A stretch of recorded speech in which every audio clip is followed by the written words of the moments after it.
In 10 years, we're looking at genocide in China. Over 3,000 Falun Gong practitioners are confirmed dead, killed from torture and abuse in custody. This is really serious. This is an evil crime. This number comes from phone calls and emails from the family and friends of the dead. Their stories are compiled by Falun Gong volunteers and hosted on an online database. But this number is only part of the story.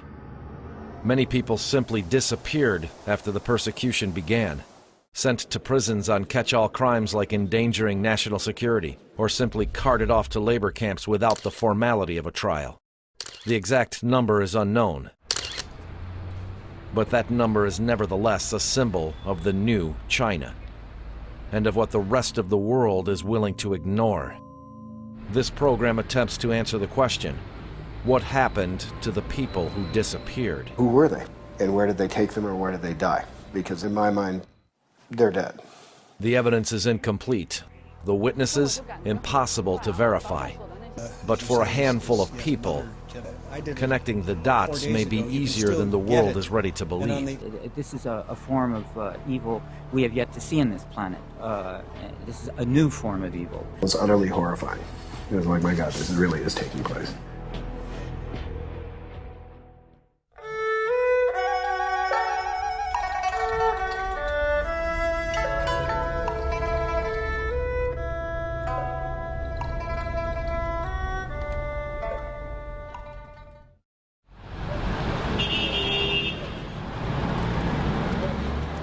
Numbers are symbols. They represent anything and everything. But they also hide what they represent, like a mask. If all we have is a number, it's impossible to see the real picture. China is a country of numbers. It's home to over 1 billion people, more than any other country in the world. According to Amnesty International, last year China carried out over 1,700 executions, far more than the rest of the world combined. But there's one number that is still unknown, an X factor. It's the number of Falun Gong practitioners that have disappeared since July 20th, 1999.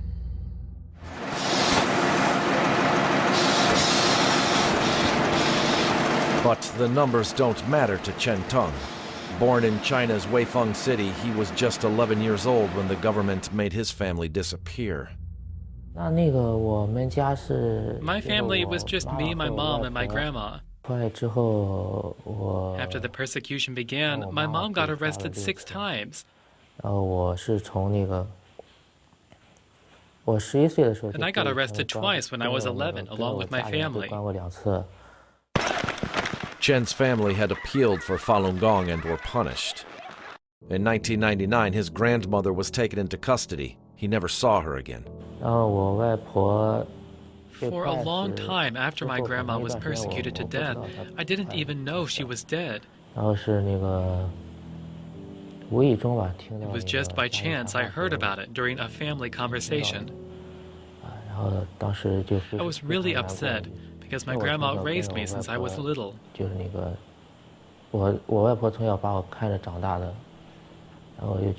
was really upset. After appealing to the central government in Beijing, Chen came under pressure from his teachers to denounce Falun Gong. Fearing he would be arrested again, he quit school, and at 13 years old he left home.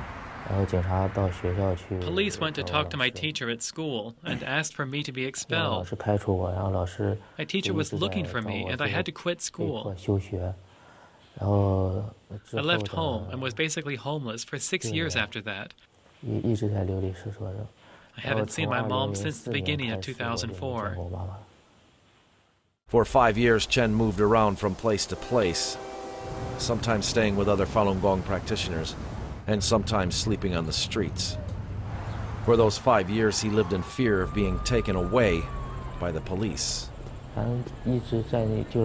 Back then, I was just trying to keep from getting arrested by the Chinese police. But at the time, even though I didn't have a stable place to live, compared to the other Falun Gong practitioners in China who were being held by the CCP, I still felt I was in a much better place. Now 21, Chen seemed uncomfortable being on camera. It could have been the cameras or the Western reporter. He's only been in the U.S. a few months and speaks no English. He was tired, too. He usually sleeps now after working the third shift at a printing press in Jersey. But although he didn't say much, Chen's story speaks powerfully about the courage and helplessness of Falun Gong refugees. After going overseas, they have no way to search for their loved ones. And if they go back, they could be arrested themselves. Their friends and family members who disappeared are invisible to us. They are not counted among the living or the 3,000 confirmed dead. But while their stories will never be told, there may be a way to represent them as a number. And it all began 3 years ago with the first allegations that China may be harvesting organs from prisoners of conscience.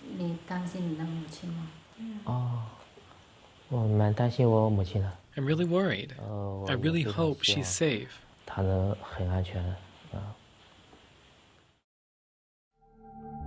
In 2006, the Epoch Times newspaper published interviews with two Chinese expats identified only as Annie and Peter. Annie claimed that her husband had been harvesting organs from Falun Gong practitioners at this hospital in northeast China's Shenyang city. Peter likewise claimed he had investigated the story for a Japanese newspaper. But when U.S. officials visited the hospital, they couldn't find anything unusual. What happened at Sujitan is really still a completely open question. The fact that they didn't find anything didn't really prove anything. I mean, by Chinese construction standards, they were there 3 weeks later. Who knows? There's a million ways to sort of fill in the cracks by then. The allegation itself was difficult to believe, and the theatrics that surrounded the story didn't help. On one clear spring day in Washington, while Annie and Peter told their stories at a Falun Gong rally in McPherson Square, a couple blocks away, Dr. Wenyi Wang interrupted an official visit by the Chinese president, shouting at former U.S. President Bush to stop him from killing. Dr. Wang had earlier confronted Hu's predecessor after slipping through his security cordon in Malta. This was a huge problem in the way Falun Gong presented it. They presented it as a big, shocking revelation, whereas in fact they should have said, well, this is a big, shocking revelation, but you know what? It's hardly surprising. Hardly surprising, because a Chinese government official admitted in 2005 that many Chinese donor organs come from executed prisoners. Hardly surprising, because UN Special Rapporteur Manfred Nowak estimated that Falun Gong made up half of China's labor camp population, and that torture was widespread. Hardly surprising, yet impossible to believe, and the mainstream media were reluctant to report it. But a couple months later, the story was back in the news with the publication of the Bloody Harvest Report. Our bottom line conclusion, after considering everything as best we could, was that the allegations are true. We believe them to be true, that this harvesting is indeed happening. Written by a human rights lawyer, David Matas, and a retired Canadian politician, David Kilgour, the original report listed 18 areas of evidence. It was later revised to include a total of 33 areas of evidence. At the center of it all was a number. We estimate that in the period between 2000 and 2005, there are 41,500 transplants which have no other explained source. The number was based on one simple calculation: that the number of organ transplants in China tripled after the persecution of Falun Gong began, with no new source of organs. But there was a problem. The numbers were squishy. China doesn't publish the total number of executions or transplants. For executions, Kilgour and Matas used Amnesty's figures of confirmed executions. But other estimates range from 5,000 all the way up to 15,000 executions a year, more than 20 times the rest of the world combined in 2008. For the total number of transplants, Kilgour and Matas quoted one Chinese official, Shi Bingyi, who estimated that 90,000 transplants had been performed in China as of 2005. But in the documentary Re-examining the Davids Report, produced by Hong Kong-based Phoenix TV, he denied making such claims. 我没有说过这样的话，为什么？因为我头脑里就没有这样的数字，我没有过非常详细的调查哪一个时间点是多少例，我们没有这样的数字。所以我也不可能说。But Shi's quote can still be found in an archived version of the Jiankongbao website. In their response to the United Nations inquiry into organ harvesting, the Chinese government stated, to date, no Chinese authority has compiled official statistics on organ transplants. But this report published by the World Health Organization tells a different story. The report is a summary of a meeting of government authorities from different Asian Pacific nations on organ transplantation. The meeting was chaired by the Chinese Vice Minister of Health, Dr. Huang Jiafu. China's country presentation was delivered by a Deputy Director General for the Chinese Ministry of Health, Dr. Meng Chun. In the report, Dr. Meng gives detailed statistics of the number of transplants in China from 1993 to 2005. This is a direct contradiction of China's 2008 claim that no Chinese authority has compiled official statistics on organ transplants. I mean, it was a blatant misrepresentation of what they themselves were doing, and as I said, could only be credible to somebody who was not paying any attention to the issue whatsoever and used the Chinese response as their sole source of information. We decided to call the Ministry of Health in Beijing to see if they would tell us the number of transplants. And to help, we brought in someone with experience dealing with Chinese officials, Dr. Wenyi Wang. Posing as an editor of a Chinese medical journal, she asks officials from China's Ministry of Health to give her the total number of transplants. 这个规定是怎么回事？那有没有一个地方我去自己找？我不知道，别的地方有没有？那你们这块要是不知道的话，那别人谁能知道啊？那部长办公室说你们不是说我不知道，我说我不知道别的地方有没有。你刚才说不是要到别的地方找吗？我不知道别的地方哪个地方有还有。现在我们这个地方呢，你要想要的话，你得等我们领导回来才能给你答复。You're dealing with a police state that lies. They simply lie and they conceal, and there are a lot of credulous outsiders who will accept that. Dr. Meng also claimed in the 2005 report that there had been a rapid evolution of transplantation programs across China over the past decade. But this report from the Chinese Liver Transplant Registry shows that Chinese liver transplants only increased significantly after 1999, when the persecution of Falun Gong began. From 1999 to 2005, the number of liver transplants in China increased by 40 times. And 98% of them were cadaveric. Moreover, the graph shows that China continues to perform around 2,000 liver transplants a year. The number for 2009 looks lower, but according to the website's home page, there have been an additional 400 liver transplants since the report's publication. So 2009 is on track for another 2,000-plus liver transplant year. Unfortunately, the registry's report doesn't include any data on other types of transplants. But if we apply the growth rate of liver transplants from 1993 to 2009 to the statistics provided by the Chinese Ministry of Health, we can estimate the total number of transplants performed in China since the persecution of Falun Gong in 1999. It comes out to around 130,000. But the question remains, where do the donor organs come from? Even the highest execution estimate of 15,000 a year can't possibly account for China's estimated transplant volume after 2003. The number of transplants also only increased significantly after the persecution of Falun Gong began. Moreover, the execution rate in China is supposed to have fallen since 2007. But from 2007 to 2008, the number of liver transplants in China actually increased. So what we see is a dramatic decrease in what the Chinese government say is their sole source and a maintenance of transplant volumes. So how is that explicable? I mean, where is this coming from? So it looks to me, just based on the statistics, that the organ sourcing from Falun Gong practitioners is going up rather than going down. Since they published the Bloody Harvest report, Kilgore and Mattis have traveled around the world lecturing on their findings. And although the Chinese government rejects their conclusions, they do pay attention to them. Besides the Phoenix TV documentary, both Kilgore and Mattis report interference from Chinese consulate and embassy personnel. Mattis told NTD about one Chinese police officer who suggested that he could be assassinated. At this particular time when I was at the Gold Coast, they were doing this live stream, and there was maybe a couple hundred people in the room, and there was a couple hundred people in China that were listening to it. And then I give a speech, and there's a question and answer session afterwards.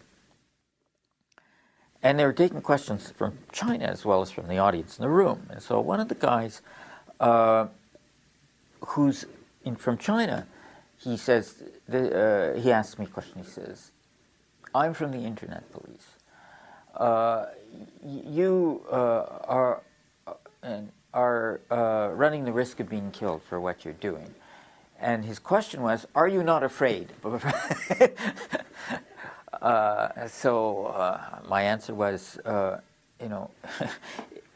you can't shoot the messenger and solve the problem. The problem is the facts of the situation, not that I'm talking about.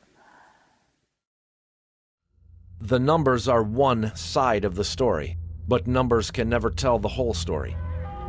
The other side is the words and stories of Chinese refugees. Falun Gong refugees have a motive to talk. They want to end the persecution of their group in China and have the world force China to lift the ban on Falun Gong. But for Ethan Gutman, who interviewed over 100 mostly Falun Gong refugees, what stood out most weren't the graphic descriptions of torture, but the casual mention of a blood test. They mentioned a physical exam. And one of them mentioned a physical exam that was she mentioned it, she was going to go on with her story. She wanted to talk about torture, she wanted to talk about her faith.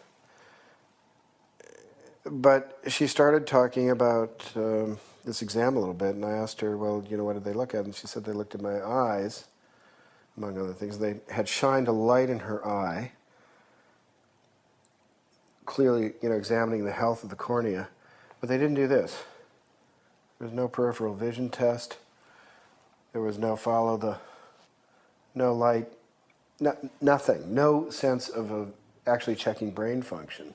It turned out that a lot of things hadn't happened. They didn't look at her genitals. They didn't look at anything. They didn't tap her knee to see if her reflexes were there. All they did was take blood tests, look at her eyes, feel around her kidneys, and do an electrocardiogram. I mean, and the blood tests were sizable, like 8 vials of blood. It became obvious after a series of these interviews this was definitely going on.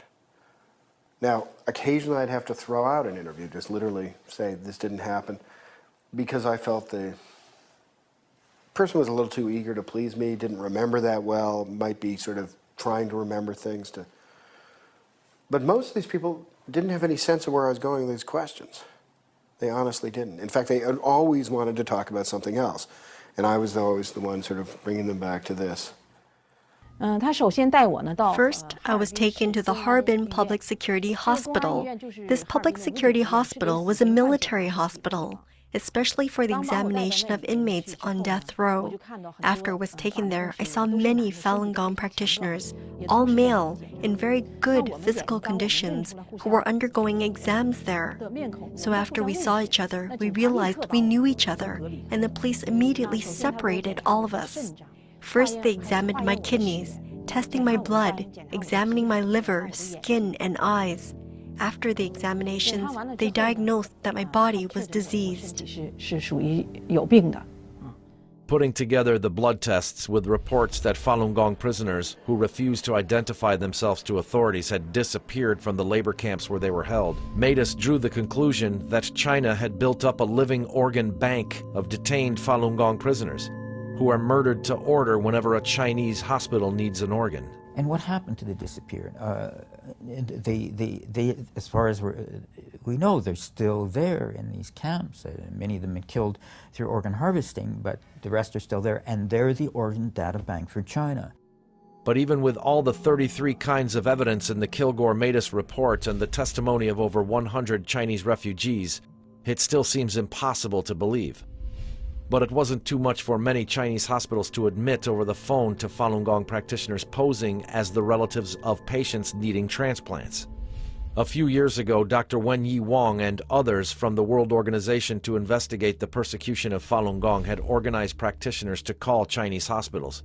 They posted transcripts and recordings of their conversations online, but some critics suggested that the transcripts were not credible because of the secrecy surrounding the Chinese transplant industry. But in Phoenix TV's documentary, one doctor admitted that he had been interviewed. 他问我那边是不是用的是法轮功的那些器官，但是我告诉他，我说我并没有参与这方面的手术，不知道他们器官是怎么来的，这方面我没办法回答他。In the documentary, Dr. Liu is given only a transcript of the interview, not the original recording. But NTD obtained the sound of the original telephone conversation, in which Dr. Liu tells a very different story. 那你的这个同学有没有跟你说过，他们做的这些都是这种法轮功的，是不是啊？这有些是法轮，有些是家属捐献的。那现在就是说，我想找这种给我的孩子找这种法轮功的，你估计他能帮我找到吗？那肯定能够找到。能找到啊！就说你们以前用的，就说是从哪里找？是看守所还是到这个监狱呢？监狱里面找的。监狱里啊，他那种就是都是那种健康的法轮功是吧？健康的法轮功。对，肯定是学好的才能做完，因为这种东西做了要保证质量的。那是都要像你们都要到监狱去自己去挑选是吧？对，肯定挑选。那挑选如果他不让你抽血怎么办？他肯定会让的。他怎么会让呢？有法典在里面的，你怕什么？这东西都用不着你们担心的。不是他我知道，他知道会是给他这个取器官移植吗？他会知道吗？不知道啊。他不知道啊，就是那就不让他知道是，知道他就不让抽了是吧？对。